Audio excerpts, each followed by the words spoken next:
¿Qué tal? ¿Cómo están? Buenas noches, bienvenido a las noticias. Con votos de la oposición se aprobó en el Senado el proyecto de segundo retiro del 10% que fue ingresado por el gobierno. Ello luego del rechazo a la reforma constitucional de la Cámara de Diputados que buscaba el mismo objetivo y que no recibió los respaldos esperados, generando críticas y recriminaciones entre miembros de la oposición y senadores oficialistas. Marian Basso tiene los detalles. Finalmente fue el proyecto del segundo retiro del 10% impulsado por el gobierno el que se aprobó este jueves en el Senado. Por no ser reforma se necesitaban 22 votos para su aprobación y obtuvo 35 gracias a la oposición que aportó con 17 respaldos. El oficialismo, como pocas veces en el último tiempo, se alineó detrás de la propuesta del Ejecutivo que así avanzó en el Congreso. Acá lo que estaba en discusión no era el retiro del 10%, este llamado segundo retiro. Y lo que estaba en juego acá, en definitiva, es cuáles son los bordes, los límites entre los distintos poderes del Estado. Nosotros estamos satisfechos en que se haya aprobado en el Senado la vía constitucional, la reforma legal. Confianza que en parte se debió al apoyo que este miércoles aseguraron todos los senadores de Chile Vamos. Incluso el gremialista Iván Moreira se quedó a dormir en el Senado como una forma, dijo, de manifestar su compromiso con la iniciativa. Entendemos que anoche durmió acá el senador Moreira, no sé si se habrá levantado. Pestañé una hora. Senador, se le quedó la maleta, ahí está. Como Superjueves fue denominado este día por algunos parlamentarios porque el Senado votó ambas iniciativas que buscan un segundo retiro del 10%, el proyecto de ley presentado por el gobierno y la reforma constitucional que salió con amplio respaldo de la Cámara de Diputados. Esta última fue la primera en votarse en sala y los ánimos estaban encendidos, luego que este miércoles los 5 senadores oficialistas que iban a apoyar la iniciativa anunciaron su abstención. La reforma no se va a votar favorablemente porque se dieron una vuelta carnero extraordinaria los que se pasearon por los matinales diciendo que iban a apoyar la reforma. Los senadores interpelados respondieron de inmediato. Algunos dicen Moreira se dio una voltereta. Diciendo que nosotros nos dimos vuelta a la chaqueta. Esta es una cosa práctica. La reforma constitucional no llega. No llega a tiempo, dijeron, porque la reforma se encuentra en el Tribunal Constitucional. Este fue el punto que encendió los ánimos durante toda la votación en sala. La oposición acusó al gobierno de entorpecer su trabajo legislativo. El gobierno ha hecho todo para dilatar esta discusión y proteger intereses que no son los de las y los trabajadores. Y demos un corte a estas iniciativas de resquicios constitucionales. En este populismo legislativo se empieza a gastar irresponsablemente la plata fiscal. Que se tache este Parlamento de populismo o parlamentarismo de facto. Eso es una agresión permanente a este poder del Estado. 23 votos a favor, 10 en contra y 8 abstenciones fue el resultado de la votación que no alcanzó el quórum de 26 votos para su aprobación. Se rechaza la reforma constitucional y pasa a comisión mixta.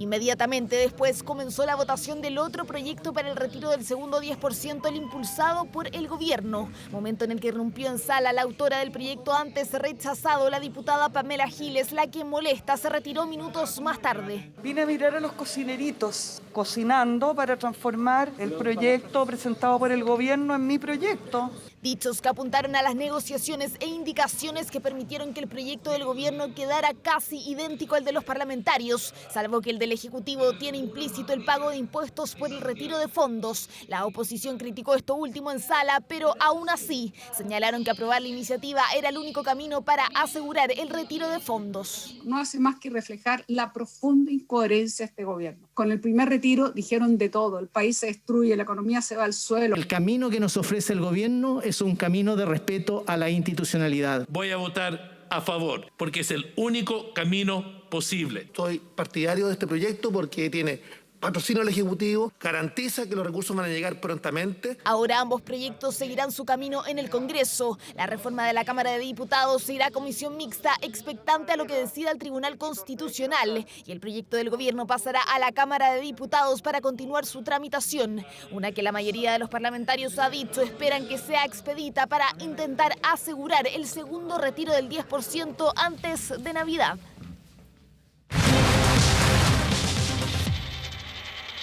Bueno, vamos a tratar de explicarle lo más claramente posible lo que está pasando con estos dos proyectos que tienen básicamente un objetivo parecido, dos caminos distintos, dos situaciones también desde el punto de vista de su tramitación en el Congreso diferentes. Andrés Vial con nosotros. Iván Núñez. Y dos proyectos que son muy parecidos. Muy buenas noches. Sí. Se parecen Primo mucho. hermano, dijiste tú ayer, ¿no? Primo hermano. Primos hermanos. Antes estaban en la antípodas, ahora son primos hermanos. Dos proyectos que se votaron hoy día. Uno que fue rechazado no quiere decir que eso no corre, sino que está en otra instancia, sino que vuelve a una comisión mixta. Y el proyecto del gobierno hoy día que avanza a la Cámara de Diputados. ¿Cuándo podría estar este dinero, por ejemplo, si es que se aprobase el del gobierno, una primera cuota podría estar para Navidad? Lo vamos a explicar acá. Vamos con la primera gráfica, entramos un poquito en el primer proyecto que hoy día se rechazó. El proyecto de la oposición, uno de los que patrocinó fue la diputada Pamela Giles. El Senado hoy día lo rechazó, necesitaba 26 votos, no los obtuvo. Vamos con la siguiente gráfica, obtuvo 23, 10 rechazos, 8 abstenciones. Eso en la votación de este proyecto. Y vamos con la tercera estación, pasa a comisión mixta. Esto quiere decir que es una comisión que participan senadores y diputados y se vuelve a discutir este tema del segundo retiro del 10% del proyecto de la oposición. En paralelo, el Tribunal Constitucional tiene que decidir qué pasa con este proyecto. Exactamente. Entonces, este queda un poquito, podríamos decir, queda detrásito del vamos a una comisión mixta, diputados, senadores, analizan las modificaciones que se introdujeron. Pero en la jerga automovilística, en la pole position, queda, podríamos decir, el del gobierno. Veamos. ¿Por qué? Lo explicamos en la siguiente gráfica, que fue lo que se aprobó el día de hoy. Los montos son iguales que el primer retiro, son iguales que el proyecto de la oposición. Desde 35 UF se puede retirar 1 millón de pesos hasta un máximo de 4.150.000 UF. Son 4,3 millones para ser exacto. Ese es el monto máximo. La persona que tiene menos de 1 millón de pesos en su cuenta puede retirar la totalidad. La segunda parte de este proyecto, el plazo, al igual que el primer retiro, 365 días para efectuar el retiro. Esto es lo que está entrando a la Cámara de Diputados. No quiere decir que vaya a salir igual. No es que todavía sea ley. Vamos con la tercera estación.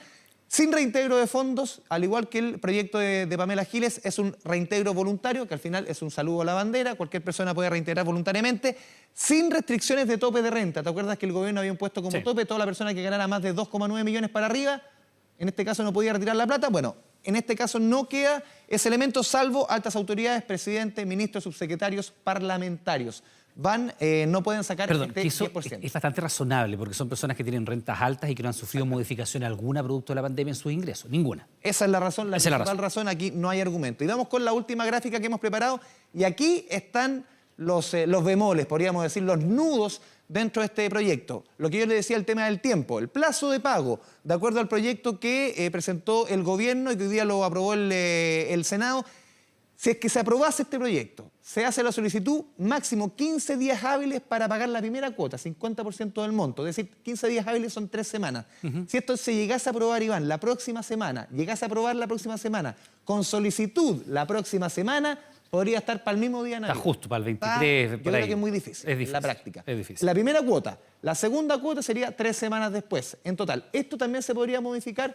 Vamos a ver si... Ahora, solo decir que este es el máximo de días para pagar. Máximo. En el primer retiro... En la AFP hubo varias que pagaron incluso antes. Mira, el primer retiro en las AFP no solamente era en 2 cuotas, muchos la pagaron en 1, sino que la primera cuota era en 10 días hábiles, o sea, 2 semanas, y muchos la pagaron en 7 días hábiles. Sí, hay algunas que se duraron mucho más, pero en términos generales se pudo pagar. Exactamente. Retención de pensión de alimentos, al igual que el primero, al igual que el otro proyecto, aquí se incluye. Y aquí está el nudo de los nudos, los impuestos. Aquí esto constituye renta. En nuestro país el 80% de la población no paga impuestos, el 20% de la población sí paga impuestos. Son quienes ganan de 688.000 pesos para arriba. Van a pagar impuestos. Me tocó en la tarde conversar en Canal 24 Horas con la ministra del Trabajo, María José Saldívar. Le pregunté por este tema, si es que se va a guardar alguna cartita para la Cámara de Diputados, si es que se va a flexibilizar esto, por ejemplo, de sueldos de 2 millones, 2 millones y medio para arriba y que paguen impuestos, que es la discusión que estaba hace un par de semanas. Por lo menos esa cartita está guardada, no dijo que no van a soltar la mano por lo menos por ahora. El ministro Belolio también dijo que estaban dispuestos a flexibilizar esto.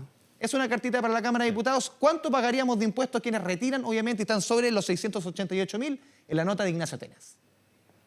No aborda el tema tributario. Hay que pagar impuestos. El tema del pago de impuestos. Pagar impuestos. Una jornada marcada por los impuestos al segundo retiro del 10%, proyecto impulsado por el gobierno que fue aprobado por el Senado. El impuesto que se aplica en estos casos es el impuesto global complementario, que es el impuesto que pagan las personas naturales en Chile. Un impuesto que se pagaría en la declaración anual tributaria porque el retiro constituiría renta. Es un impuesto que va por tramo, con diferentes tasas, hasta llegar a un 40%, que es el máximo hoy día.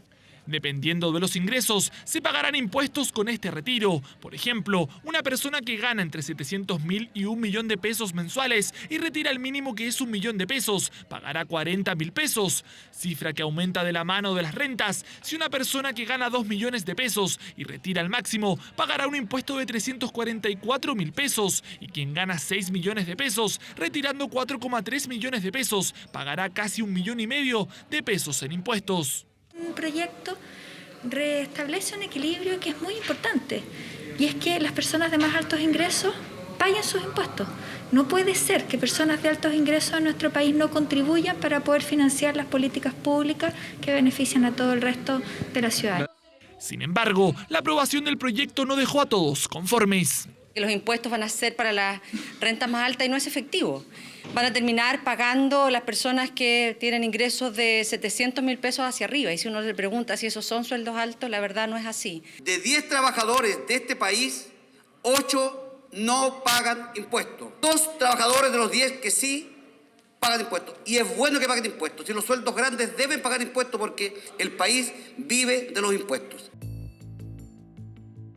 Discusión del segundo retiro que continúa, pero que los chilenos ya se comienzan a proyectar. Para ponerlo en la libreta de ahorro para la vivienda. Por último, para un pompeo o un autito usado. Para terminar de pagar deuda. Para irme de vacaciones. Para alimentación.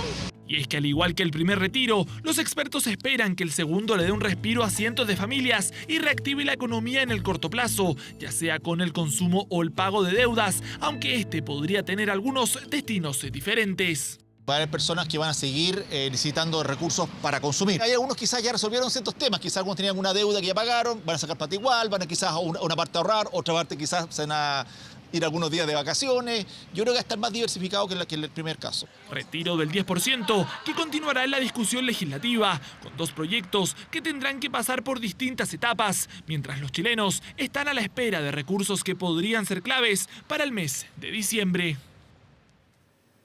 Y un dato muy importante, ¿cuándo? Si es que paga impuestos, ¿cuándo pagaría impuestos? No cuando hace el retiro, sino cuando hace la operación renta. No es una retención. Es muy importante, no es una retención. No es que yo saque, por ejemplo, la persona quiere sacar el tope y le retienen 1 millón. No, cuando hace la operación renta. Y aquí se está incluyendo también el tema de los pensionados, no así los que tienen rentas vitalicias. Por segunda vez no están adscritos a este segundo retiro del 10%. Andrés Vial, muchas gracias. Que esté bien, chao. Vamos con otras informaciones. Revuelo e indignación provocó en los vecinos de la comuna de Conchalí la publicación de un video, se lo mostrábamos ayer, ¿no?, donde se ven cerca de 8.000 cajas de alimentos apiladas en un gimnasio. Estaban allí desde agosto. Y la pregunta que muchos se hacen es ¿por qué no se entregaron, existiendo actualmente más de 20 ollas comunes en esa comuna? Los detalles nos cuenta Verónica Moscoso. Muchísimas cajas en los pasillos del gimnasio. Fueron compradas hace varios meses y por alguna razón que ignoro, no han sido entregadas a la comunidad. Este video grabado por el concejal Alejandro Vargas, en el que se muestran 8.000 cajas de mercadería apiladas en un gimnasio municipal, desató la indignación de los vecinos de Conchalí. Gente, todo Conchalí, preocupado de que están todas las cajas ahí. Es una vergüenza. Hay muchos vecinos que tienen mucha necesidad y esas cajas después se echan a perder, se vencen. Una imagen que se contrapone con la necesidad de los vecinos más vulnerables de la comuna que se alimentan en las ollas comunes. En esta sede vecinal, la número 14 del sector Palmilla, 3 veces a la semana se reparten 200 raciones cada día. La entrega de los platos empieza a la 1:30. Al mediodía ya hay fila para alcanzar un número. La necesidad me lleva a esto, porque no tengo una estabilidad laboral. Yo vengo por necesidad también. No tengo trabajo, no recibo 10%, nada. Tengo necesidad para mis hijos, para mis nietos que viven conmigo de repente.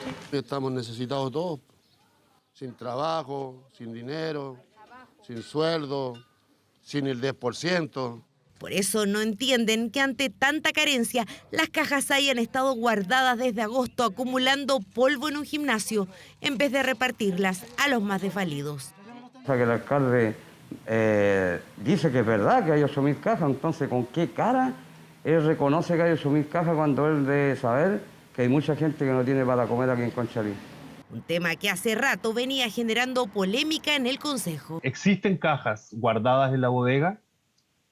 ¿Cuántas? Sí, quedó un delta de caja de mercadería y por eso solamente se está pidiendo 35.000, porque hoy día hay un delta aproximadamente entre 8.000 cajas de mercadería que completarían puntualmente las 43.000, justamente para poder llegar a todos nuestros vecinos. Declaraciones que no han dejado conforme a gran parte del Consejo Municipal, que también pidió explicaciones. No se puede desconocer que es una acción política en el marco de un contexto también de campaña. ¿Por qué esperar hasta diciembre? ¿Por qué esperar cuando estamos a la vuelta de la esquina de las elecciones para entregar una cantidad importante de cajas de mercadería, siendo que nuestra gente está pasando hambre? Hay una explicación que se requiere, que la comunidad debe saber. El alcalde René de la Vega responde que en ningún caso está haciendo campaña porque en las cajas está el logo del gobierno de Chile y en ninguna parte aparece su nombre. Explica que se mantuvieron guardadas hasta que el Consejo aprobara recursos para comprar a todas las familias y no dejara ninguna excluida. Cajas no se pueden entregar porque si yo entrego solamente a 8.000 familias, estoy dejando a 35.000 familias sin cajas. Y hoy día nuestra comuna de Conchalí es una comuna vulnerable que requieren cada uno de nuestros vecinos la misma entrega y los mismos derechos en relación justamente a cómo lo apoyamos. No podemos hacer una distinción entre unos y otros. El beneficio es para todos. Agrega que las cajas no han sido la única ayuda. El municipio entregó 50 millones de pesos para mantener las diferentes ollas comunes que funcionan en los barrios. Y además de eso, adicionalmente, el municipio con sus establecimientos educacionales ha estado constantemente haciendo ollas comunes y distribuyéndole a las organizaciones sociales y funcionales para ayudar a nuestros vecinos. Se van a entregar en marzo, se van a entregar a 30 días de campaña, porque todo esto está manejado en forma oscura y eso es lo que nosotros reclamamos. Las cajas se repartirán a partir del 3 de diciembre en los 43.000 hogares que ha catastrado la municipalidad. Un funeral histórico para despedir al mito deportivo más grande en la historia de Argentina. Diego Armando Maradona tuvo un adiós multitudinario en la Casa de Gobierno. Eso sí, la jornada tuvo serios incidentes luego que un centenar de fanáticos intentara ingresar sin autorización al hall de la Casa Rosada. Detalles en la nota de Claudio Arévalo. Nosotros perdimos algo valioso y no lo cuidamos. No lo cuidamos como se merecía, no lo cuidamos, no lo dejaron en paz, no lo dejaron en paz. Diego vive en el pueblo, vive en los corazones de todos nosotros. Te amamos, Diego. La dolorosa soledad del día después, el vacío de un país que a contar de ahora se queda sin Maradona. Un pueblo que dejó atrás su orgullo para llorar, al que según Galeano fue el más humano de los dioses. Te voy a preguntar por qué de rodillas. A mí Diego, Dios. Y con esa palabra digo todo. Ante Dios de rodillas. ¿Cómo te llamas? Me llamo Diego Armando Planos. Diego Armando. Y nací en el 94. 94. Así como Diego Armando, que cruzó todo Buenos Aires para despedir a Maradona, son los propios argentinos los que confirman el estatus casi de divinidad que alcanza el astro. Miles de personas en una fila casi infinita llegaron a la Casa de Gobierno para despedir los restos mortales de una figura inmortal. Las banderas a media asta y la presencia de un emocionado presidente trasandino, Alberto Fernández, configuraron un velorio casi de Estado para el Diego. Se lo ve apesadumbrado a Alberto Fernández, ¿eh?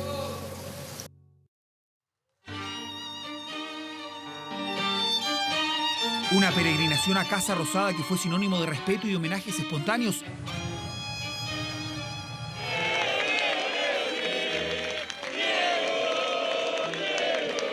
Maradona, el único. El que no quiere al Diego no quiere a su familia. Pero también un adiós donde hubo incidentes por personas que intentaron acercarse de cualquier modo al féretro del astro. Están las cadenas del mundo entero mostrando esto. Esta es la reacción de quienes se van a quedar afuera, quienes no van a poder despedirse del ídolo. Descontrol absoluto la Casa de Gobierno adentro. Ahora mira, está lleno de gente, acaban de cerrar la puerta, la reja. Disturbios que terminaron con la suspensión momentánea del velorio. Cerraron puertas y trasladaron el féretro hacia otro salón. Incluso en la propia capilla ardiente cayeron bombas lacrimógenas. Apenas entramos, ya sentíamos todo el gas. No ponen a nadie en los vallados tampoco. Está muy mal organizado. Entonces la gente que está con familia adelante, tranquilita, vienen de atrás y te empuja. Se golpearon. Y en medio del descontrol, una postal icónica, dos amigos que conmovieron al mundo del fútbol en la despedida del Diego. Una gambeta más. Cristina. Qué mierda que hay. Máximo.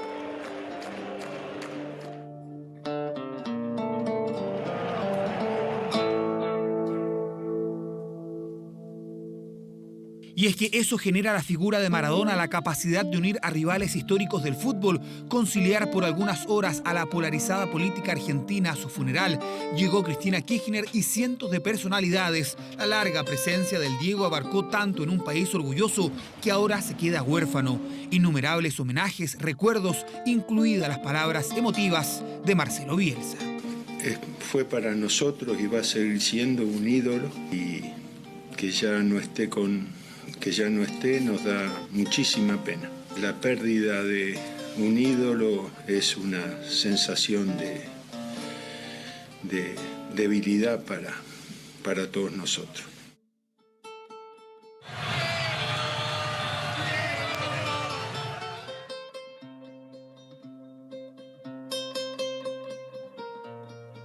A las 5 de la tarde, Argentina se paralizó. Los restos de Diego Armando Maradona fueron trasladados al cementerio Jardín de Bella Vista.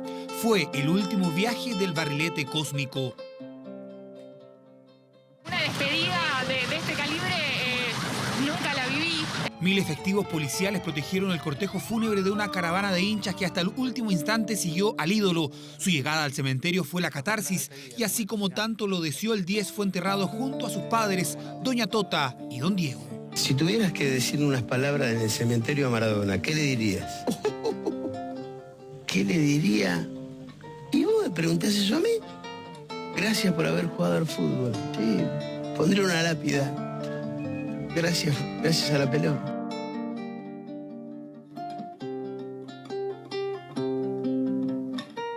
Las postales de un adiós histórico. Argentina sufre por una pérdida dolorosa. El mito más querido, lleno de defectos, perseguido y justamente juzgado. Su despedida significa un acto de justicia. A quien siempre le exigieron, hoy descansa. Todo un país llora por quien los hizo feliz en los días más oscuros.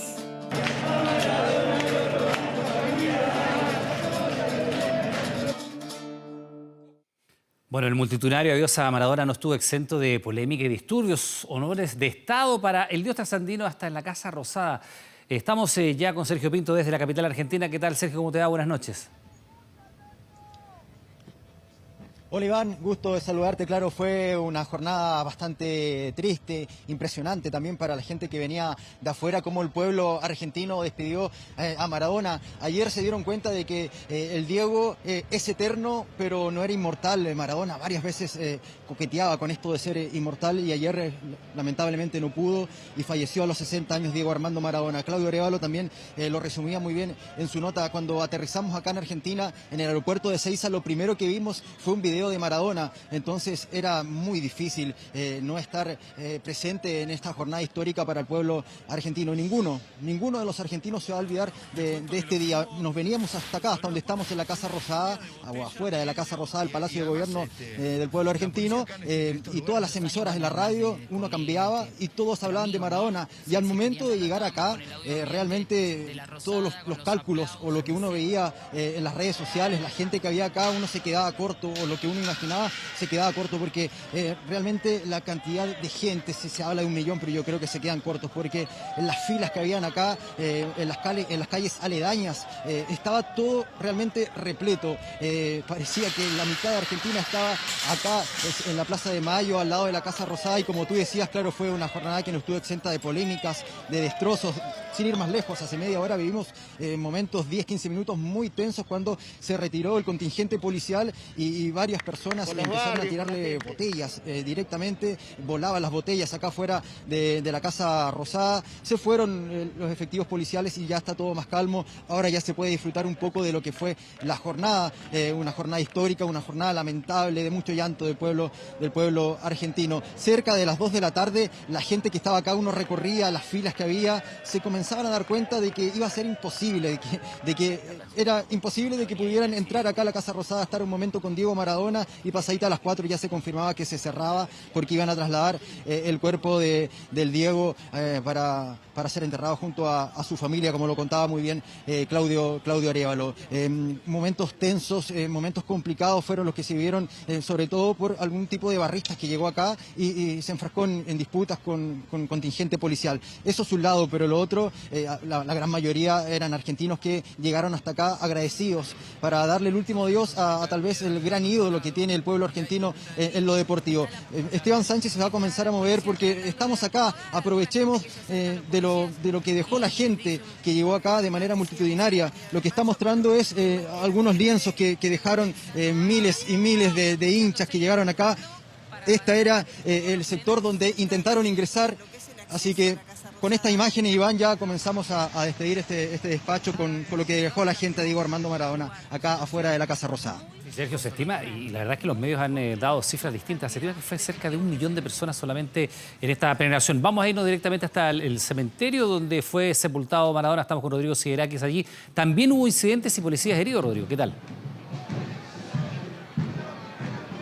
Bueno, ¿cómo están? La gente aquí no se retira, obviamente la ceremonia ya terminó en este cementerio Bellavista, pero sin embargo está la policía apostada aquí principalmente porque hay muchos hinchas que tienen la expectativa de poder llegar al menos a la cercanía de este cementerio. Te quiero contar que pudimos acompañar de alguna manera el trayecto desde la ciudad de Buenos Aires, desde el centro hasta este lugar, y fue un trayecto muy emotivo, fundamentalmente porque la gente se agolpaba en el tránsito, se agolpaba en la vía y también estaban de alguna manera buscando la forma de ver por última vez al menos a Diego Maradona pasando hacia su último descanso, que es este cementerio donde incluso fue tal la cantidad de gente que pudimos ver que en algún momento el cortejo fúnebre se tuvo que desviar de la ruta y devolverse porque se habían equivocado al entrar a este recinto. La ceremonia fúnebre fue una actividad bastante sencilla, fundamentalmente de 20 a 25 personas, sus familiares más directos, entre ellos estaba obviamente su ex esposa, sus hijas y también su ex manager Coppola, que fue autorizado para venir a este último adiós. Y acá, como ya les comentaba, la situación hasta este momento era bastante tranquila, sin embargo poco a poco se comienza a desbordar en esta zona, como ustedes ven en las imágenes, porque los hinchas están intentando llegar hasta la entrada de este cementerio y hay mucho contingente policial que probablemente se va a extender esta situación hasta altas horas de la madrugada. Son hinchas de muchos equipos, fundamentalmente de Boca Juniors, pero aquí vamos a estar a la espera de lo que va a ocurrir en este lugar porque la situación se torna a veces un poco tensa. Si ustedes ven en las imágenes, ahí están todos los barristas, hay alrededor de 1 cuadra de espera para poder llegar a este lugar y definitivamente aquí ha sido clara la policía. No pasa nadie hasta el sector del cementerio porque es una ceremonia privada, es un parque privado y veremos durante los próximos días, incluso a partir de mañana, es muy probable que venga mucha gente a este lugar y no va a ser permitido seguramente el acceso.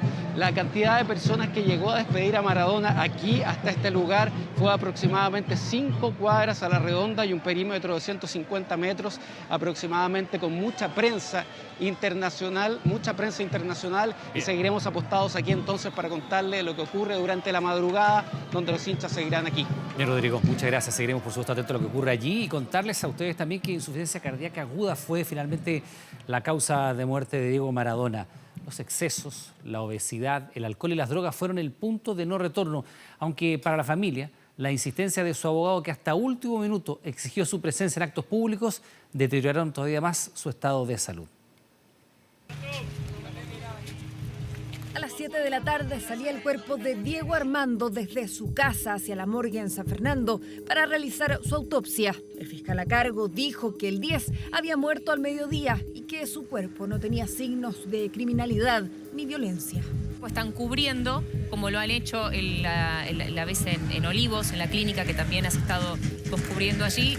2 horas de estudios bastaron para confirmar lo que se creía. Forenses indicaron que murió a causa de una insuficiencia cardíaca que le generó un edema agudo de pulmón y provocó una muerte súbita.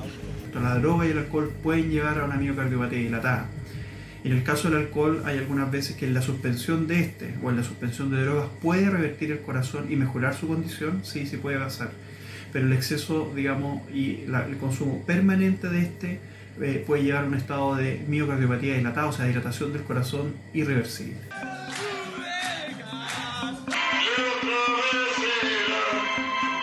Los excesos fueron el punto de no retorno. La obesidad, una posible tensión arterial elevada, el consumo de alcohol y las drogas. El ídolo agrupaba varios elementos que lo habrían llevado a la muerte. El corazón normalmente es como un cono.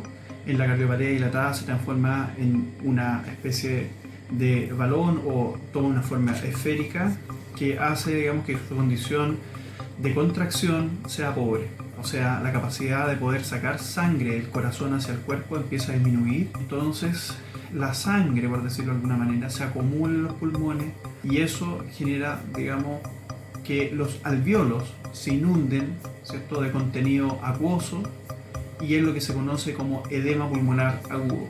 La señal TL informó que la familia del 10 no invitó a Matías Morla, abogado de Diego, el mismo que en un comunicado dijo buscaría responsabilidades.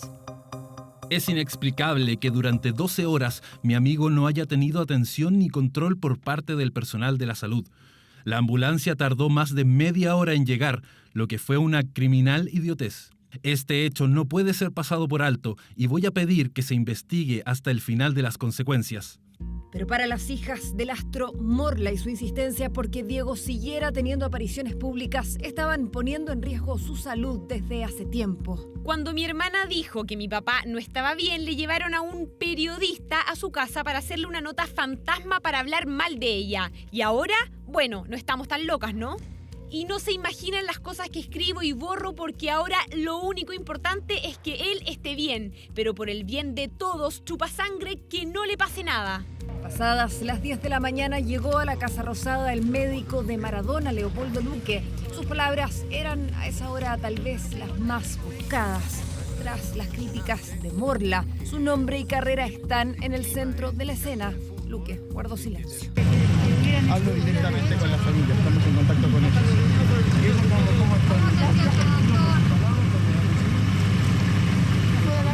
Perdón, sepan disculpar, pero no vamos a dar ningún tipo de declaración. Respecto a sus sentimientos, ¿nos puede contar cómo profundo pesar?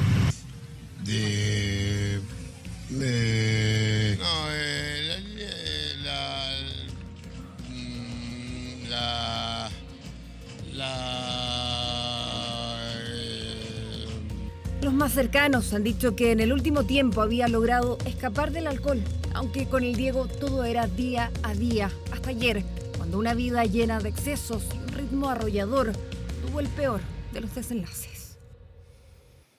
Bueno, en vida Maradona pasó de ángel a demonio y se movió desde lo más alto del cielo hasta lo más bajo en el suelo. Todo eso inspiró decenas de canciones y un gran número de documentales. Hicimos un repaso a la influencia del ídolo argentino en la música y el cine. Mire.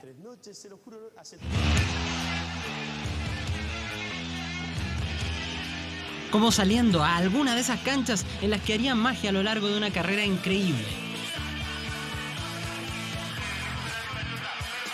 Así suena la intro de Santa Maradona de los franceses de Mano Negra. Solo una muestra de las sonoridades por las que viajó la historia del 10. Y eso también lo refleja en una posterior canción que él hizo como solista, que es La Vida Tómbola. En el documental de Emir Kusturica, el mismo Maradona ve a Manu Chao cantándole la canción y es como súper emocionante como él ve su vida pasar mientras Manu Chao guitarrea como estas líneas. Uno en la decena de documentales sobre la vida de Diego. Maradona by Kusturica da más pistas sobre el ídolo tan real pero tan humano. Pero es una película muy respetuosa de su figura. Con Diego iría hasta el fin del mundo. Pero con Maradona Diferente a lo ocurrido con el más reciente documental de 2019 dirigido por Asif Kapadia y cuya elaboración partió con la venia del propio Diego, retirada a poco andar, pues dicen se trataría de una de las muestras más patentes de las verdades de ese Dios tan humano. Y en este caso se entiende muy bien por qué Maradona terminó como terminó. Finalmente es como una especie de Ícaro que voló demasiado alto y... Los actores sacarían partido a mediados de los 80, poniendo al 10 junto al entonces exitosísimo dúo Pimpinela. Él canta y canta bastante bien, de hecho, bueno, y obviamente se le ve muy emocionado porque se la está dedicando a la Tota, a su mamá. Para siempre Diego de los Ratones Paranoicos.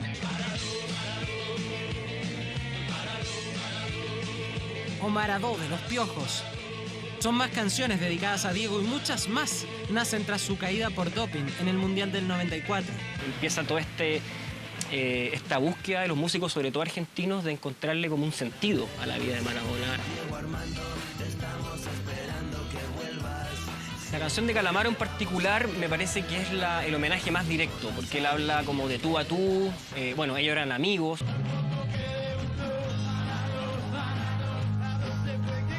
Pero sería La mano de Dios del potro Rodrigo Bueno, para muchos la pieza más fundamental. Es súper elocuente, ponte tú, la frase de si hasta Jesús tropezó, porque él no debería de hacerlo, como una cosa casi bíblica. Figura tan potente que su nombre titula el film El día que Maradona conoció a Gardel, de 1996, donde el ídolo del tango firma un trato por vida eterna para ver sus logros en el futuro. ¿Y este trato cuánto dura? Hasta que otro como usted aparezca en el mundo. Pero solo otro ídolo igual de gigante que él puede ayudarlo a escapar de esa condena. Maradona efectivamente actúa en la película, hace de sí mismo y actúa muy bien, de hecho. Y bueno, en el rodaje tuvo muchos problemas porque llegaba muy agotado. Tanto que por momentos el cansancio le hizo solo poner la voz en escenas cruciales. Cuando usaban un doble y se veía la silueta de él, después hizo el doblaje con su voz. Dime, ¿qué era? ¿Qué hizo? ¿Dónde estaba todos estos años?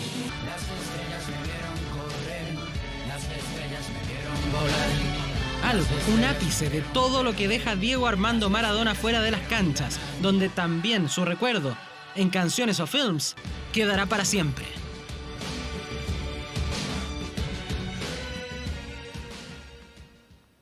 Carabineros detuvo a 17 delincuentes que saquearon una tienda retail del centro de Santiago. Robaron diversos electrodomésticos, pero fueron capturados mientras intentaban huir. Uno de ellos tenía, al momento de su captura, 145 detenciones a su haber. En San Antonio con la Alameda, saqueadores protagonizaban la acción que se conoce como el turbazo. Decenas se empujaban entre ellos con el fin de abrir la entrada de una tienda retail. Y sí, tal como se ve en la imagen, a pulso derribaron el acceso. Televisores, electrodomésticos, perfumes, se robaron cajas con productos de valor. Afuera había barricadas, una inmensa columna de humo negro cubría esa parte de la avenida Libertador Bernardo Higgins.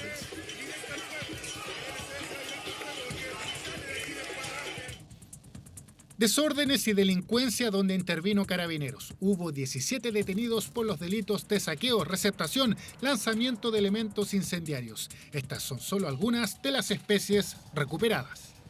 Nosotros como institución vamos a seguir trabajando. Primero, en garantizar que las manifestaciones se desarrollen pacíficamente y las vamos a cuidar y las vamos a resguardar. En esa línea, el gobierno destacó a las personas que fueron a marchar de una forma pacífica por el Día Internacional contra la Violencia de Género. Hizo una diferencia con los delincuentes que simplemente fueron a causar destrozos y a saquear. Muy distinto es lo que ocurrió a algunas cuadras de ahí con algunos cientos de delincuentes que no los moviliza ninguna causa, no los moviliza ninguna idea, no los moviliza ninguna demanda social. El Ministerio del Interior solicitó a Fiscalía darle prioridad a este caso. Control de Orden Público trabaja con nuevas estrategias para desarticular a estos grupos que solo asisten a las manifestaciones a provocar daño. Han cambiado las tácticas operativas, han hecho nuevos despliegues operativos que permitan de alguna forma mitigar el impacto que generan estos vándalos, estos delincuentes que se congregan en esos lugares solamente a generar daño. Al otro día de una jornada de violencia, así lucía la tienda retail. Abrió sus puertas con normalidad, pero había resguardo de carabineros. Durante la noche, los saqueadores entraron directo a las bodegas. Entre los detenidos hay un menor de edad y otro de ellos es un joven de 26 años, quien tiene 145 detenciones policiales. Mano dura anunciaron contra quienes protagonicen este tipo de delitos. Y la siguiente es la verdadera odisea que ha vivido un grupo de migrantes provenientes de Venezuela en busca de refugio en la isla de Trinidad y Tobago. Después de haber estado a la deriva por 48 horas en el mar, el gobierno local abrió una luz de esperanza que podría permitirles quedarse en el país.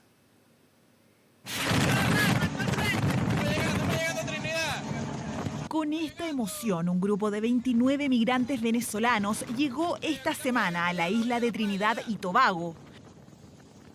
Arrancando de la crisis social y económica que afecta al país, pisaron tierra con la ilusión de empezar una nueva vida, sueño que sin embargo fue negado por las autoridades locales, quienes los enviaron de regreso en la misma balsa en la que llegaron. Making the chance to come here and make something of themselves, no matter how small or hard it may be. I believe, everybody needs a chance, everybody. Durante 48 horas no se tuvo ningún tipo de información sobre el grupo, entre los que se encontraban al menos 16 menores de edad. Muy preocupados por la situación. Estos niños fueron enviados y estas mujeres a Venezuela, aún a pesar de que había un tornado que estaba pasando por la zona, lo cual es algo que prácticamente nos ha dejado en shock. Tras la polémica desatada, el Tribunal de Trinidad y Tobago decidió que los venezolanos podían regresar a la isla hasta que se resuelva el proceso de deportación.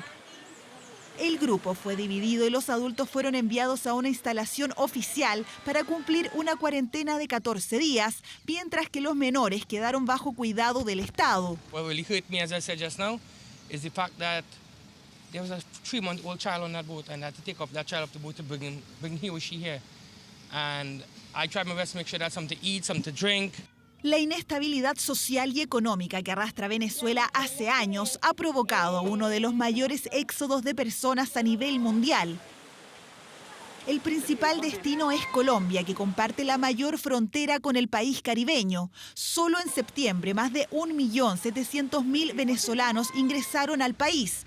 Una realidad que complica al gobierno de Nicolás Maduro y su programa de regreso al territorio. Canciller, llámese al director general de ACNUR. ¿Por qué no ayuda a Venezuela en este plan de vuelta a la patria? Llámelo. Mientras el mandatario interpela a las autoridades internacionales, el líder de la Asamblea Nacional y presidente encargado, Juan Guaidó, habló de solucionar el problema entre los altos cargos. Hablando desde lo político, cualquier presidente hoy en el mundo quisiera aproximar una solución a la crisis en Venezuela. Cualquier presidente en el mundo. ¿Por qué? Porque hoy Venezuela lamentablemente es un conflicto a nivel de Siria, a nivel de Sudán. Tras la polémica que desató el regreso del grupo de migrantes al mar, el gobierno venezolano se reunió con la administración local para arreglar temas de seguridad y movilidad humana. Por su parte, la Comisión Interamericana de Derechos Humanos pidió al gobierno de Trinidad y Tobago programar el regreso seguro de las 29 personas.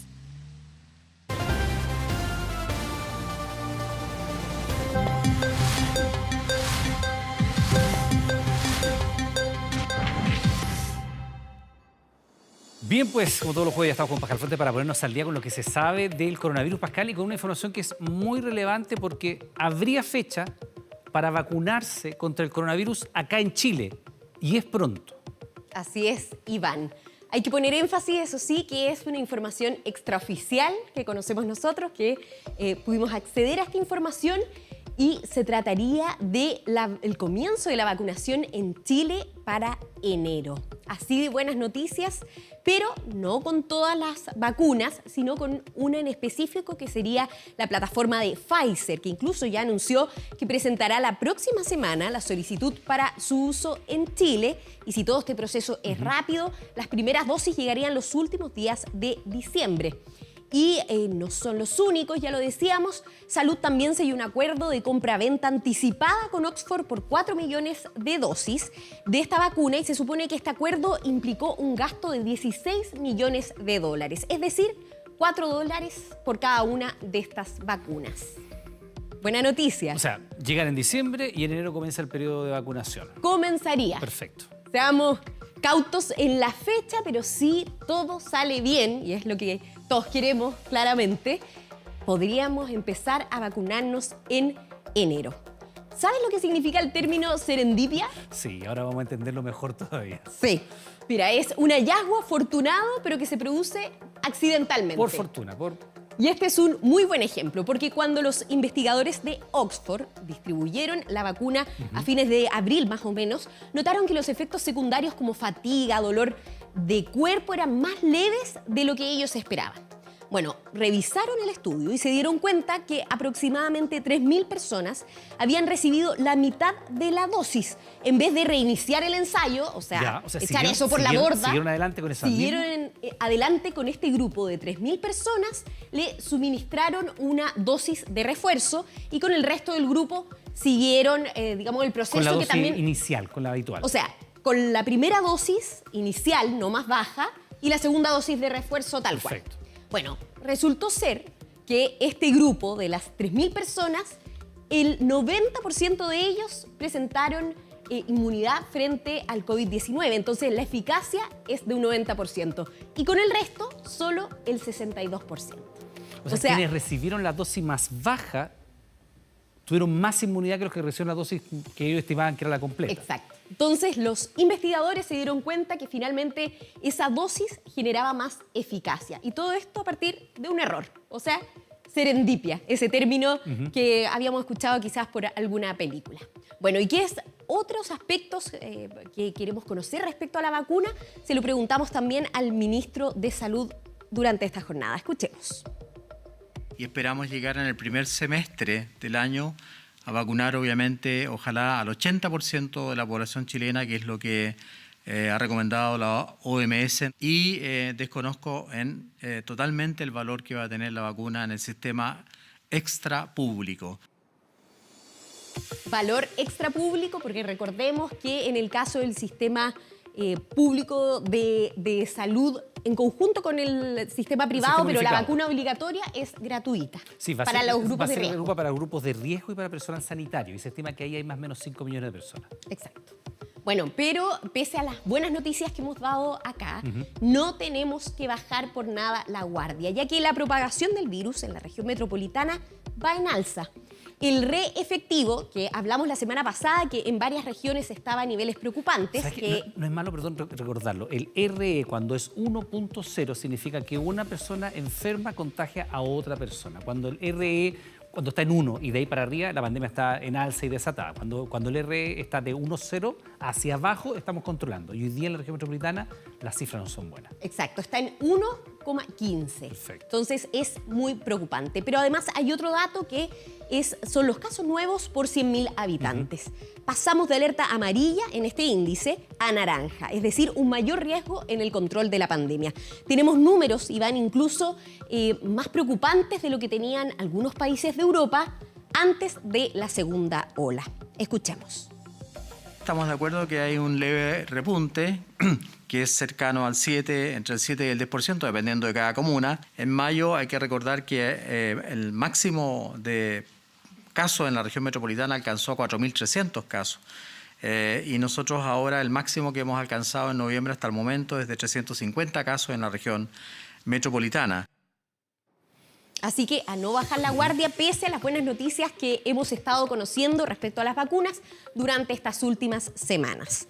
Bueno, desde hace unas semanas atrás también, Iván, los gimnasios, por el plan paso a paso, comenzaron a abrir en fase 4. Algunos también lugares abiertos. Se ha visto mucha afluencia de gente haciendo ejercicio. En los parques, en las plazas. Así es, CrossFit muchas veces en grupos que lo realizan en distintos sectores. al aire libre la mayoría del tiempo, pero no siempre con mascarilla. Y los especialistas indican que sí deberíamos usar la mascarilla para entrenar, sobre todo cuando no es posible mantener la distancia física de 5 metros. Porque para deporte la distancia es 5 metros. Exacto. Ya.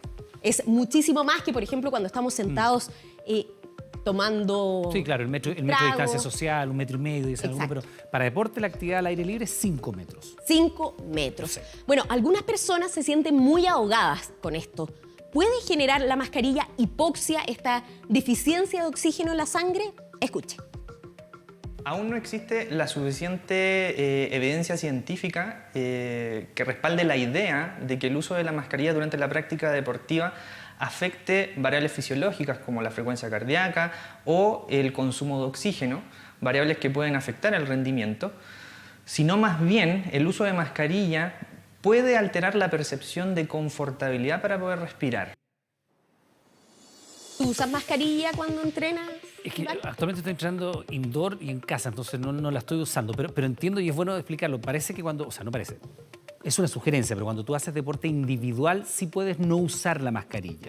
Cuando estás haciendo deporte colectivo, por ejemplo, entrenar en un gimnasio o entrenar, por ejemplo, al aire libre, ahí tienes que usarla y ahí la distancia es 5 metros. 5 metros. Porque nos ha llamado la atención, por ejemplo, ver a personas que hacen running, que corren, qué sé yo, sin mascarilla. Eso está, digamos, está autorizado. Aunque la recomendación es usarla. Es usarla siempre que se pueda, porque además, como decía el especialista, no genera hipoxia. Y hay que preferir cierto tipo de mascarilla. Se puede usar la mascarilla quirúrgica, que es la que más encontramos habitualmente hoy en día, se puede encontrar en distintas partes. Pero la más adecuada, ojalá que sea una de tela, no solo por el medio ambiente, sino también porque puede permitir tener más de una capa.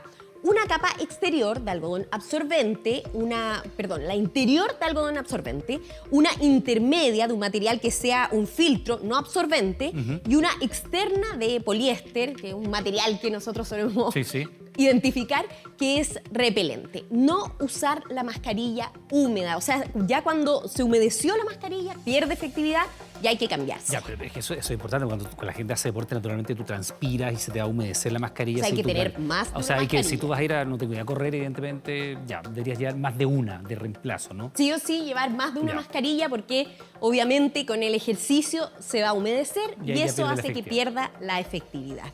Bueno, pasamos a otro tema porque la OMS, tras detectar ciertos brotes de coronavirus en una cafetería de Corea del Sur y en un restaurante de Wuhan, insistió en que los sistemas de aire acondicionados deben ser bien mantenidos y utilizados. Si no existen las condiciones de ventilación adecuadas, el virus puede permanecer hasta por horas suspendido en el aire. Estar en el exterior, sabemos, es 20 veces más seguro que estar en espacios cerrados.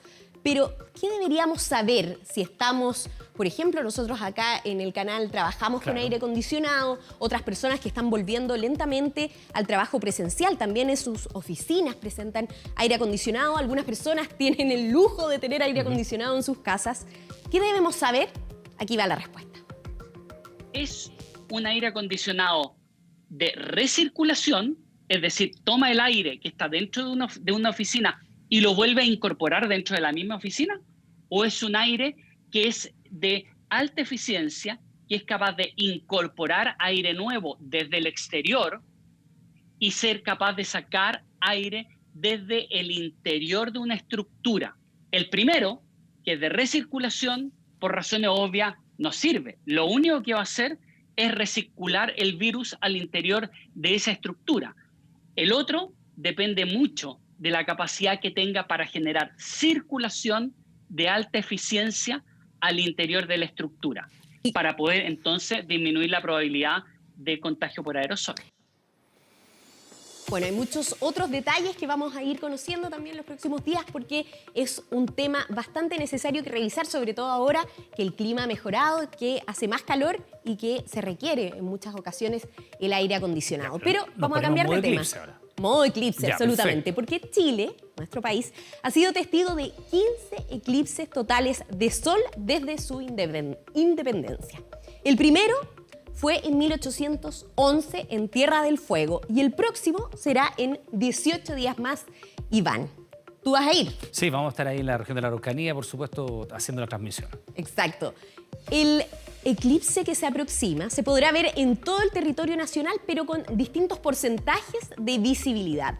Se verá perfecto en la Araucanía, tú ya bien lo decías, pero ¿qué pasará en otras regiones? Vamos a ver con un mapa virtual que vamos a tener acá en el estudio. Ahí aparece, por ejemplo, en Arica, Parinacota, va a haber un 26%, va a ser la visibilidad del eclipse. En Tarapacá, 31%, 42% en Antofagasta. Seguimos recorriendo el país porque en Atacama será un 55% y en Coquimbo 66%. Ya, ahí hasta ahí está. Va subiendo. Está subiendo y si usted vive ahí en la región de Coquimbo lo puede ver perfectamente, no tiene que desplazarse hasta el sur del país. No, sí, también hacer el llamado a no ir a buscar las aglomeraciones o todos juntarnos en algunas regiones, en este caso en la región de la Araucanía. Bueno, luego seguimos con Valparaíso, ¿no? 78%, al igual que la región metropolitana. O'Higgins, 81%. O sea, ya en el Valle Central, se podría decir, vamos a ver bastante bien el eclipse. Luego viene Maule, 87%, Ñuble, 92%, Biobío, 94%, Araucanía y Los Ríos, 100%, Los Lagos, 93%, Aysén, 79%, y Magallanes, ahí ya disminuye un montón, 54%. Pero bueno, hemos tenido varios eclipses, ya lo hemos dicho. En total ya con este van a ser 16. Pero ¿en qué se diferencia uno y otro? Lo preguntamos a un experto. Y esto fue lo que nos dijo. Yo me atrevería a decir que todos los eclipses son distintos, pero son ligeramente distintos. Y estoy hablando ahora solamente de los eclipses totales de Sol. Para nosotros es simplemente el Sol que se tapa porque la Luna se interpone, ¿cierto? Pero la verdad es que la Luna siempre está cambiando su distancia con respecto a la Tierra. El Sol cambia un poquitito su distancia y cada eclipse es único en ese sentido. El eclipse de este año, por ejemplo, va a durar un poquito menos que el eclipse del año pasado. Otra diferencia es dónde cae, donde es la totalidad. El año pasado la totalidad pasó por el sector de La Serena, Coquimbo, ¿cierto? Este año va a pasar por la Araucanía, el del 94 pasó por Arica, Putre. Cada año y medio más o menos un eclipse total de Sol, pero puede ser a veces un año de diferencia o 3 años de diferencia, y dónde caen es un poco al azar. Están las diferencias y también dónde se puede ver de mejor manera. Se va a ver en todo el país, la verdad. No hay para qué aglomerarse, además de una cuestión sanitaria bien importante, que los números de la Araucanía, que son preocupantes también. Así es, Iván. Pero ya estamos esperándolo. Sí, por supuesto, no queda nada. Pascal, muchas gracias. Gracias a ti. Que esté muy bien. Vamos con otras informaciones.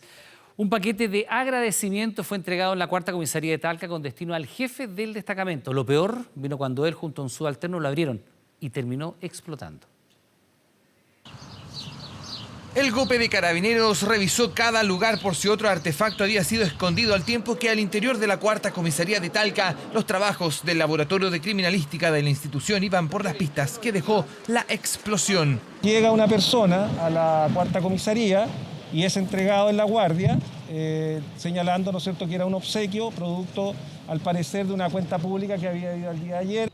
Inmediatamente el paquete fue derivado a la oficina del comisario y máximo jefe de la unidad, el mayor Sergio Figueroa Beltrán, quien acompañado de un suboficial abrió la entrega y sintió un ruido, por lo que se alejó. El comisario y el suboficial, gracias a Dios, no tuvieron ninguna lesión física, pero sin embargo igual fueron enviados al centro médico.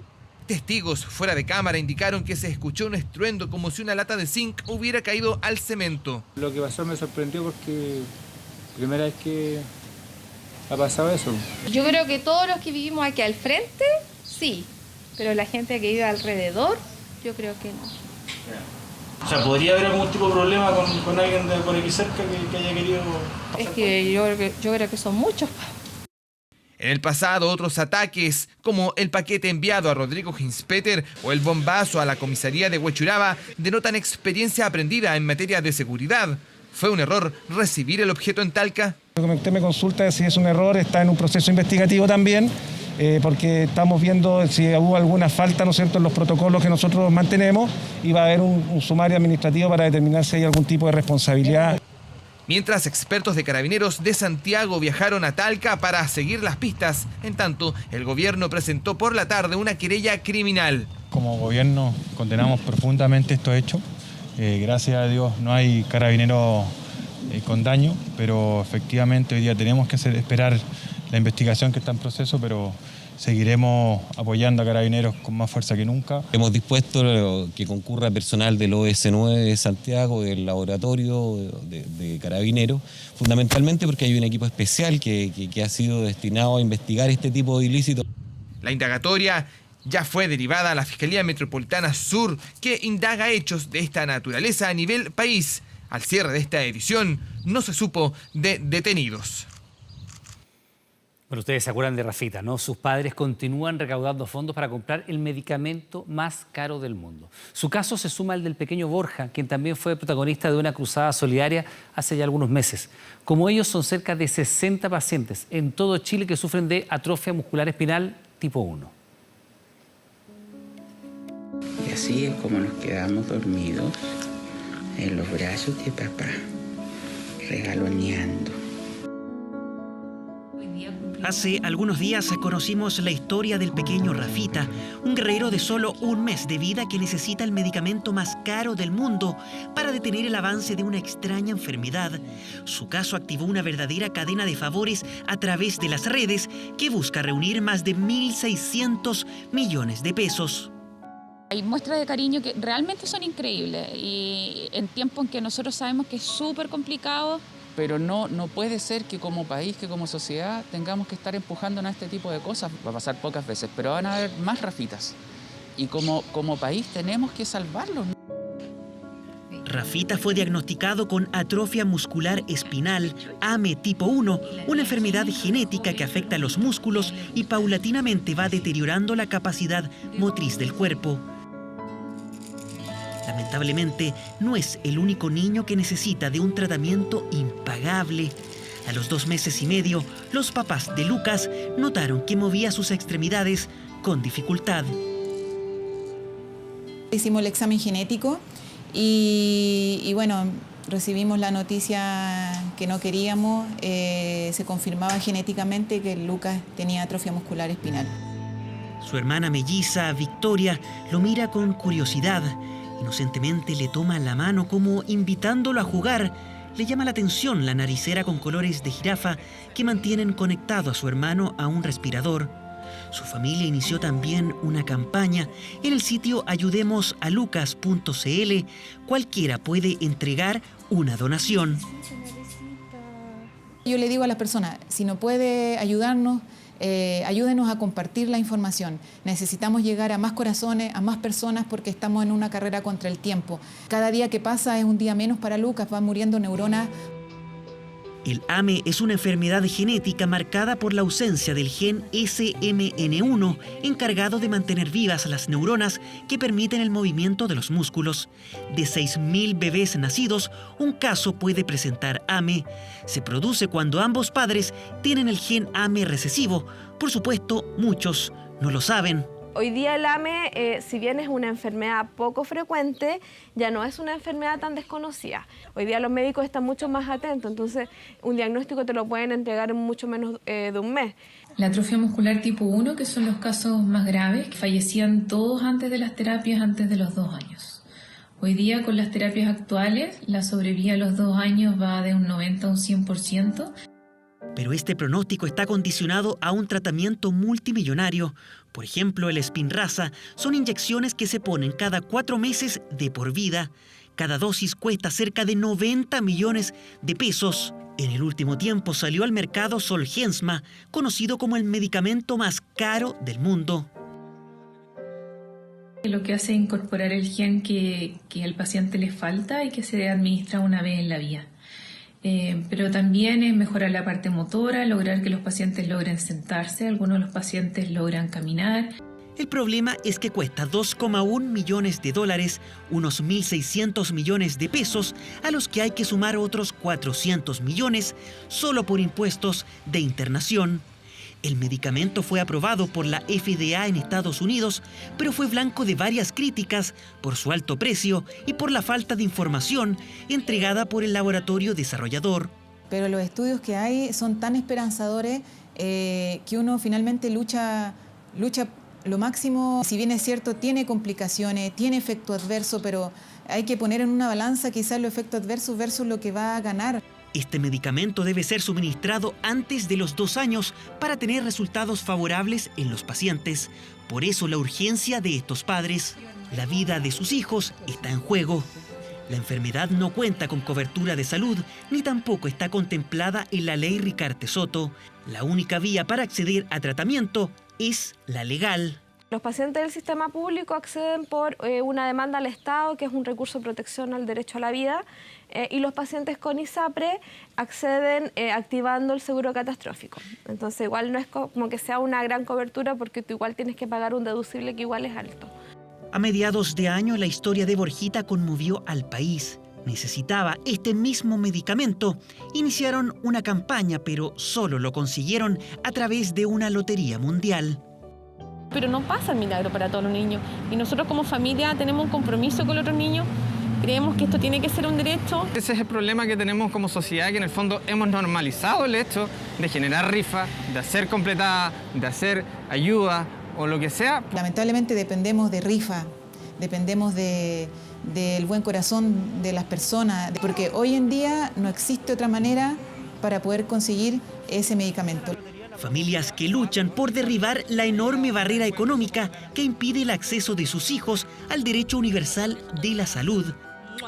Y esperan que pronto esta enfermedad pueda ser integrada a la cobertura de la ley Ricarte-Soto.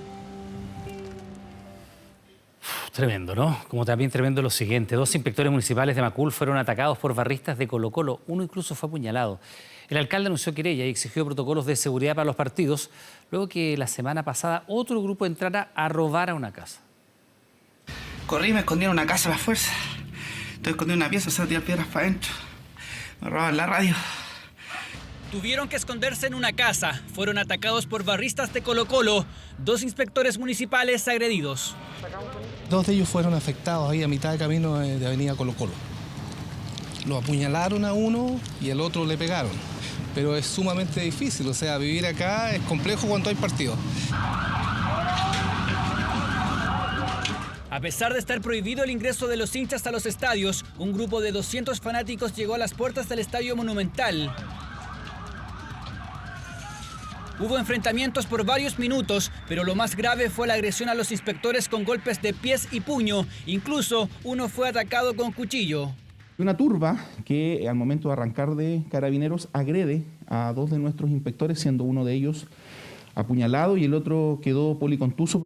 Vamos a solicitar que se nos den todas las garantías cada vez que juegue Colo-Colo en ese estadio. Y si no están las garantías, entonces, bueno, que no se realicen los partidos.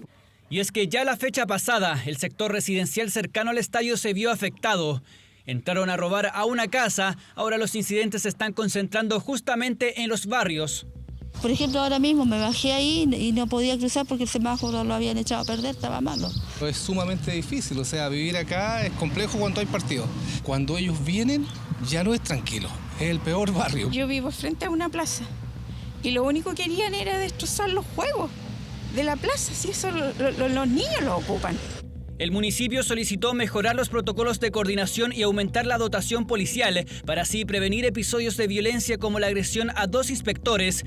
Incluso ya anunciaron una querella al respecto. La intendencia en tanto tendrá una reunión con Colo-Colo para ver cómo vamos a enfrentar los hechos que son particulares de ese equipo. No está pasando lo mismo con los otros equipos en el campeonato nacional. Lo vamos a trabajar, ya hay algunas coordinaciones con el municipio y obviamente vamos a generar los servicios que sean pertinentes para evitar que vuelva a ocurrir una situación como esta. El municipio exige protocolos nuevos, considerando que el próximo partido en el Monumental es contra La Serena. En cuanto a los inspectores, están fuera de riesgo vital con el trauma propio de una agresión. Bien, pues le recordamos que a partir de las 22 horas, Televisión Nacional de Chile está autorizada para transmitir programas para mayores de 18 años. Revisamos los deportes con Roberto Cuevas. Con el auspicio de Sodimac, descarga la app. Presentamos 24 Horas Deportes. ¿Cómo le va? ¿Cómo está? Buenas noches. La despedida del dios argentino, la partida de Diego Armando Maradona, plagada de emoción, de lágrimas y también de incidentes. Es que ni en su adiós el 10 se fue como un común mortales. Honores de estado para muchos, para el mejor jugador de todos los tiempos. Miles de argentinos hicieron largas filas para entrar a la Casa Rosada y despedir al pibe de oro. Allí estuvo todo el día en la partida de Maradona Sergio Pinto, con quien retomamos el contacto directo desde Buenos Aires. Sergio, ¿cómo te va? ¿Cómo te va? Me imagino que día de emoción para los argentinos y también algunos incidentes serios que se vivieron en el funeral de Diego Armando Maradona. Buenas noches, Sergio. Sí, Roberto, ¿qué tal? Muy buenas noches. Retomamos el contacto acá desde la Casa Rosada en Buenos Aires. Claro, como tú decías, un ídolo, un crack argentino, un pueblo que le perdonó todo durante toda su vida y ahora le perdona que falleciera en pandemia. No le pudieron hacer el homenaje que Maradona se merecía según los propios argentinos. Incidentes varios acá mismo, en este sector, cuando intentaban ingresar a la Casa Rosada para darle el último adiós a Maradona. Y todos los maradonianos, todo el pueblo argentino que llegó hasta acá, que fue en masa, fue impresionante, desafiaron la pandemia, desafiaron el coronavirus, porque podrán entender que no había nada de distancia social, muchos sin barbijo, como le dicen acá, o mascarilla, las medidas sanitarias eran muy bajas, así que vamos a ver lo que fue el día de cómo el pueblo argentino llegó en masa, un mar de gente hasta acá para despedir a su ídolo, a Diego Armando Maradona. Con este trabajo nos despedimos y luego retomamos con Roberto Cuevas allá en Santiago.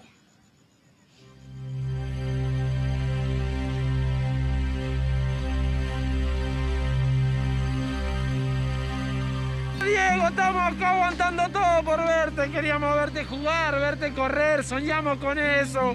Estamos acá aguantando y que agradecemos a Dios de haber nacido en este pueblo que te tuvo a vos. Esa es nuestra bandera, aguante el Diego. ¡Aguante el Diego! El llanto y la emoción de un argentino común y corriente, pero que representa el sentir de un pueblo que llora a su máximo ídolo, a su superhéroe, que no terminó siendo inmortal. Fue la persona que a mí me hizo sentir el fútbol como nadie, fue transmisión de herencia con mi viejo y es esto, es todos, sin importar la camiseta, hincha de Racing, de Independiente, de todos, hoy por él y lo que genera él no lo va a generar nunca a nadie. Diego es Maradona, Diego es el pueblo, amigo, acá no hay clubes, no hay clada, es el país el que está acá, eso es lo que está acá, es Maradona. Señoras, señores, bienvenidos a la ciudad de Buenos Aires, por favor permanezcan sentados con el cinturón de seguridad ajustado. Protocolos listos, ya estamos en Ezeiza, en el aeropuerto de Argentina, para cubrir esta noticia que es de nivel mundial. Este es el primer día de Argentina en toda su historia sin Diego Armando Maradona. El adiós de una persona idolatrada hasta un extremo casi inexplicable este 26 de noviembre no sería igual en Argentina y las portadas de los principales diarios así lo dejaban claro. Maradona, vivirás por siempre, se escuchaba en cada rincón de Buenos Aires. Ya estamos acá en la Casa Rosada, en el Palacio de Gobierno argentino, donde miles de argentinos han querido darle el último adiós a Diego Armando Maradona, desafiando la pandemia y el distanciamiento social. Poco y nada importó el coronavirus para cada argentino que llegó a la Plaza de Mayo, muchos sin mascarilla y con poca protección. La sensación que para muchos la pandemia pasó a segundo plano, acá lo que importaba era Maradona. Y capaz que para algunos sí, otros estamos conscientes. Dentro de lo que podemos, estamos distanciados. Hay que tener precaución, por eso estamos así. ¿No se puede? No se puede organizar ni siquiera la despedida del más grande. Es imposible.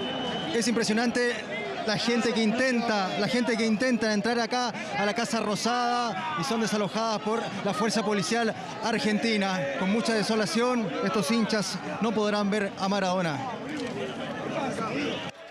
El deseo de estar por última vez con el Diego fue conmovedor. Las miles de personas que llegaron a Casa Rosada tuvieron que soportar de todo.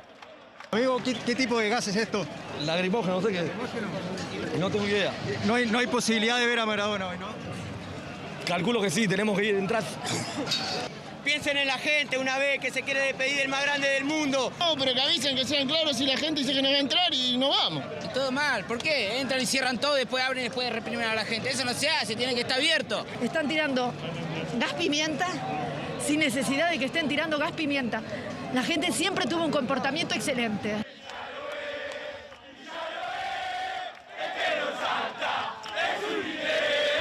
Quiero dar las gracias a mi viejo que me hizo hincha de Maradona. Y en el 86 me abracé con mi tío, que hoy no lo tengo, y me hace acordar de esas cosas lindas de la vida, de mi familia. y Diego lo más para la Argentina y para el mundo, loco. Se fue el estandarte más Se fue el grande que mejor. tuvimos en todo el mundo argentino. Es todo Maradona, ¿no? Todo. Un sentimiento. El primer día de la historia de Argentina que no tienen a Diego Armando Maradona con vida, una jornada que nadie olvidará, el día en que un país apasionado despidió a su máximo ídolo.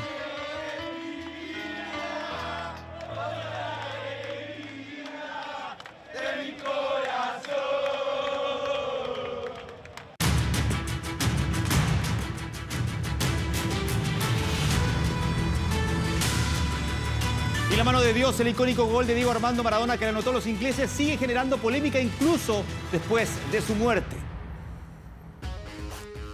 Solo horas después de la muerte de Diego, Peter Shilton, el portero que recibió ese gol, lo trató de tramposo y se ganó 1 millón de repudios.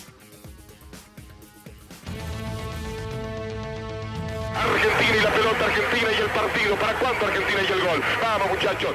Se jugaban 51 minutos y Argentina no lograba dañar a Inglaterra por los cuartos en México 86, cuando Diego dio la primera estocada. Genial, genial, genial. Tocó para Valdano.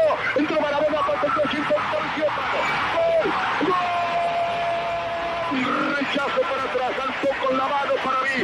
Mientras los ingleses entregaban todo tipo de justificadas protestas. Protestas que Peter Shilton, el portero inglés, no olvida hasta el día de hoy, ni siquiera en uno de los días más tristes del fútbol mundial. Diego Maradona tenía grandeza, pero no deportividad. Tras sus dichos llovieron las críticas. El dibujante inglés David Squires lo dibujó en ese histórico momento, pero con la cabeza de termo, tal y como Diego lo llamó en una oportunidad. Peter Shilton, el hombre que tuvo que soportar vivir con esa jugada el resto de sus días, volvió a atacar a Diego justo en el día de su muerte. Lo que no me gusta es que nunca se disculpó. En ningún momento dijo que había hecho trampa y que le gustaría pedir perdón. Un perdón que jamás llegó, sino que todo lo contrario. El gol contra Inglaterra fue con la mano. Fue con la mano. Bueno, pero sí, escúchame, el que le roba a un ladrón tiene 100 años de perdón. Una jugada tan despreciada como amada, una que fue inspiración para la que, según el propio Diego, es la mejor canción que me han hecho en mi vida.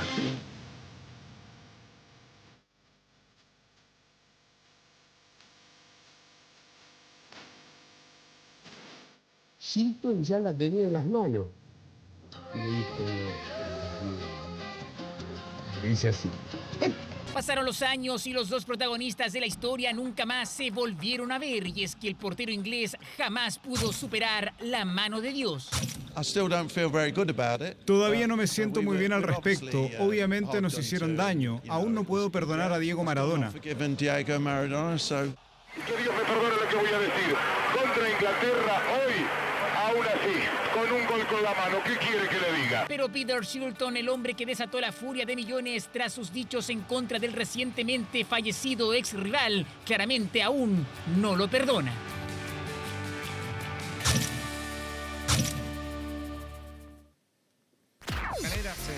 Revisamos imágenes de la Copa Sudamericana, octavos de final, con el triunfo de la Católica en calidad de visita ante River Plate. El conjunto charrúa que comenzaba perdiendo con este gol de Fernando Sampedri. El argentino a los 9 minutos ponía el 1-0 para los cruzados. Pase de Diego Bonanote, buena definición. Le puso el cuerpo nomás y anotó el 1-0. A los 48 del primer tiempo, cabezazo de Sebastián Piris y anota el 1-1 para irse al descanso. Le gana arriba, no puede hacer mucho Dituro y era el 1-1. Pero a los 26 va a ocurrir esto. Penal para la Católica. Mano cobra el juez Rodney Aquino. Clara mano. No necesitó ni siquiera el VAR. Y el Luli Agüet a los 26 anota el 2-1 y la victoria para la Católica. El jueves 3 de diciembre en Santiago es la revancha. Buen triunfo de Católica en calidad de visita. Se abrazan los cruzados, se abraza la universidad. Y pasó medio colado, pero Colo-Colo ayer perdió por 2-0 ante Curicó Unido en el Monumental y seguirá como exclusivo colista. La crisis es total. La dirigencia sondea un último refuerzo para tratar de salir del fondo. Pero bueno, hemos llegado en un momento distinto, complicado y que se hizo difícil y se nos hizo mucho más difícil poder preparar. Una frase que dibuja el actual momento de Colo-Colo. Este miércoles tenían la gran oportunidad de salir del fondo, pero no pudieron.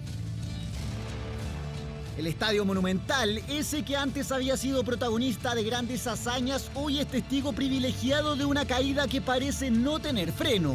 En un momento de crisis es difícil ser regular. El argumento adoptado por Quinteros y su cuerpo técnico para este momento son las lesiones. Entonces eso atenta contra la regularidad. En el último mes el Cacique jugó 4 veces en casa, además de la visita a Palestino. De esos encuentros ganó 2 y perdió 3, números que reflejan la paupérrima situación que los tiene de la mano con el fantasma del descenso. Y la crisis, en este caso deportiva, no se sale de un día para el otro. La crisis es total, quizás el peor momento del club en la última década, algo que el hincha sufre, se desanima y también le molesta. La barra del Cacique nuevamente llegó hasta el Monumental. En principio, solo cánticos de apoyo, pero la jornada terminó con 2 funcionarios municipales agredidos, uno de ellos apuñalado. Fueron atacados violentamente, uno de ellos con lesiones de golpes de puño, patadas, y otro inspector fue apuñalado en su pierna y en su glúteo. Tan duro es el momento que Colo-Colo busca desesperadamente a un salvador. Se rumorea que el directorio querría de regreso al mago, algo que el 10 descartó. Blanco y Negro no me ha contactado. Además suena el nombre del ex azul Rodrigo Ureña y siguen buscando. La situación es crítica, Colo-Colo es colista y el descenso pareciera ser cada vez más real. Crisis completa que al parecer también tendrá con Esteban Paredes la nueva operación para poder salvar a este Colo-Colo muy alicaído. Con esto finalizamos el bloque deportivo. Usted continúe informándose con Iván Núñez en 24 Horas Central. Que esté muy bien. Buenas noches.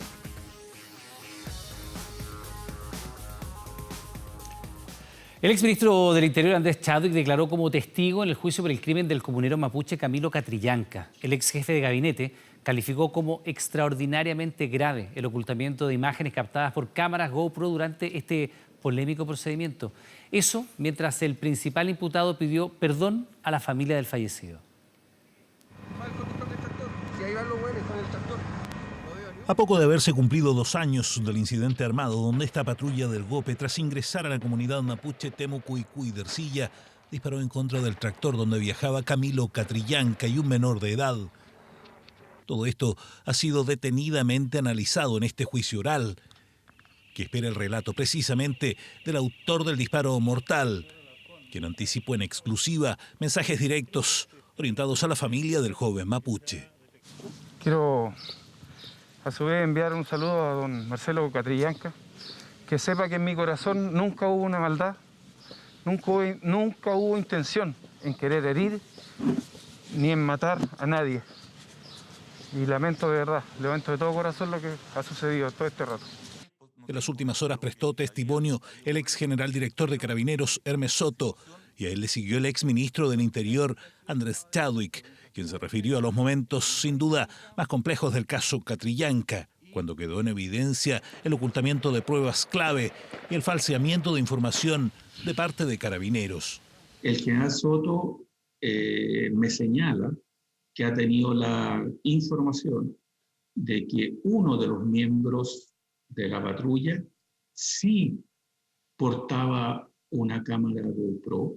Le señalo al general que esta es una situación extraordinariamente grave porque contradice las versiones anteriores, lo cual significa que obviamente hay una persona, al menos de la patrulla, que no señaló la verdad. Hoy día usted sabe que cualquier carabinero que está en control de orden público tiene que utilizar sus cámaras corporales provistas por el Estado, con tecnología de punta, que no se puedan intervenir, y eso ha sido un aprendizaje.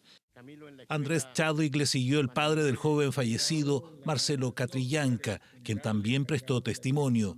Asimismo, la Fiscalía descartó citar a declarar al exintendente de la Araucanía, Luis Mayol, y al ex subsecretario Rodrigo Uvilla.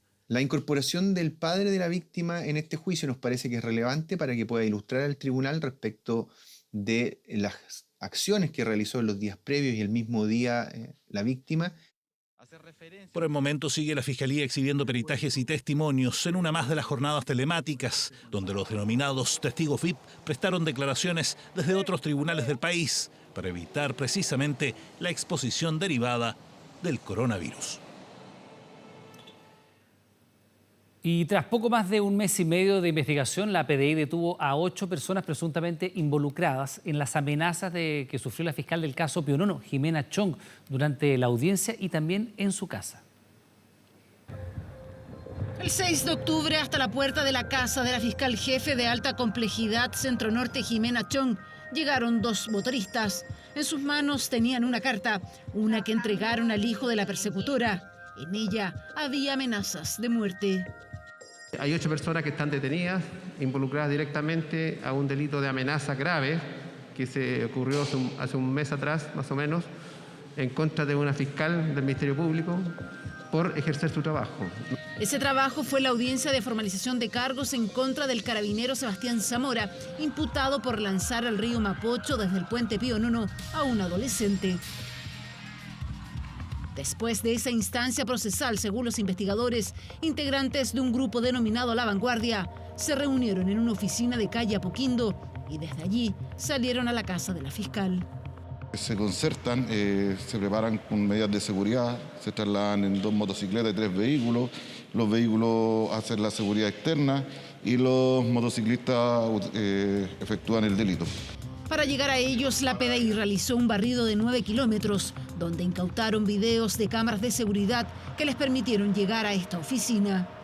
No avalamos ninguna amenaza a ningún ciudadano o ciudadana, ni menos a personas que tienen cargos relacionados con la toma de decisiones relevantes en este país.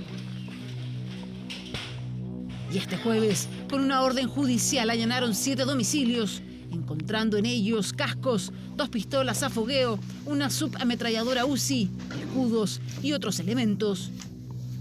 Es así como el Ministerio Público determinó que estos 6 hombres y 2 mujeres serían los responsables de las amenazas a la fiscal Jimena Chong.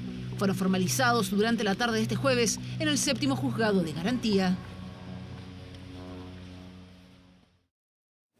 De regreso con las noticias, le contamos que ya comenzó la cuenta regresiva para las primarias de gobernadores regionales y alcaldes en todo el país este domingo. ¿Quiénes pueden votar? ¿Cuáles son las medidas sanitarias vigentes? Lo vemos en el siguiente informe.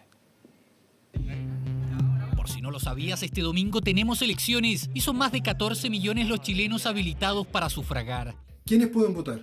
Pueden votar, en este caso, todos los afiliados o militantes de los partidos que han sometido sus candidaturas a primarias y los independientes en las respectivas regiones y en las respectivas comunas. Una nueva votación en modo COVID, esta vez para elegir candidatos a gobernadores en 16 regiones de Chile y aspirantes a alcaldes en 36 comunas. Ese día las personas tienen que llevar su mascarilla, lápiz de pasta azul, su cédula de identidad o su pasaporte, que puede estar vencido hasta en 12 meses. Son 4 los pactos que definirán en las urnas a sus candidatos este domingo. En la región metropolitana, por ejemplo, el Frente Amplio tendrá su primaria para gobernador regional y su candidato saldrá entre Karina Oliva, Sebastián de Polo y María José Cumplido. Todos ellos concluyeron este jueves sus campañas, según lo establece la ley. Y lo que queremos hacer hoy día es un llamado a las personas a participar de este que es un proceso democrático. La gracia es participar de un proceso donde le preguntamos a las personas quiénes serían los mejores para seguir en una competencia, en este caso un municipio o en la gobernación. El otro pacto que tendrá primarias para gobernador en la región metropolitana es Unidad Constituyente, donde Claudio Rego, Elia Molina y Álvaro Erazo también cerraron sus campañas este jueves. Hacemos un llamado a votar y a participar este 29 de noviembre en estas primarias. El Pacto Unidad Constituyente inscribió 16 primarias, es decir, primarias en todas las regiones de Chile. Obviamente no será nada parecido a lo que fue el 25 de octubre, porque son primarias, pero creo que será un hito bien importante para nuestra democracia. Creemos que este es un hito histórico en favor de la descentralización, de darle más poder a los territorios y a los ciudadanos. Por eso que es muy importante que la gente participe el 29 de noviembre. También habrá primarias en el pacto que reúne ecologistas e independientes y se suma el bloque Chile Vamos, Lo Barnechea y Vitacura entre sus principales contiendas. Para las primarias de Chile Vamos son la gente independiente y de los partidos de Chile Vamos que pueden participar y por lo tanto hacerle un llamado a las personas que cumplen esta característica para que ojalá participen. Mucho ojo quienes viven en ciudades donde el toque de queda comienza a las 20 horas, porque habrá una excepción por las elecciones. Solo por este domingo, que es el día de la elección de primarias, el toque de queda comenzará a las 12 de la noche. Cuenta regresiva para elegir a los candidatos a gobernadores regionales y alcaldes que buscan competir el próximo 11 de abril. Una nueva elección este domingo. Recuerde siempre con distancia social y mascarilla. Volver a encontrarnos. Ese es el lema de la nueva edición del Festival Santiago a 1000 en medio de la pandemia. Se va a realizar entre el 3 y el 24 de enero y va a contar con más de 150 espectáculos, muchos de ellos gratuitos. Este jueves, la tranquilidad del Anfiteatro de Bellas Artes se vio interrumpida por estas imágenes. Lo que celebraban era el anuncio de la programación de la nueva edición del Festival Santiago a 1000. Manteniendo siempre las normas sanitarias.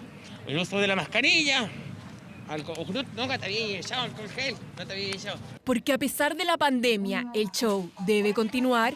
El Festival Santiago a 1000 anunció que la edición 2021 contará con más de 150 espectáculos, que se realizarán del 3 al 24 de enero del próximo año. La parálisis no existe para el teatro. No solamente para los artistas, sino también para el público, es muy importante. Desafiados por la pandemia, los organizadores se han planteado un cruce entre lo digital y lo presencial, donde el público podrá disfrutar de shows al aire libre, en teatros con aforo reducido y a través del sitio web teatroamil.tv. Nos reunimos con el ministro de Salud para saber cuáles son las medidas aplicables al teatro y estamos súper claros. Con un foco en el trabajo de mujeres creadoras latinoamericanas y grandes maestros, la instancia contará con la participación de exponentes nacionales, como Las Tesis, Alfredo Castro y 31 Minutos. También se presentarán artistas de más de 18 países, como Marina Abramovic, Laurie Anderson y Joel Pomerat.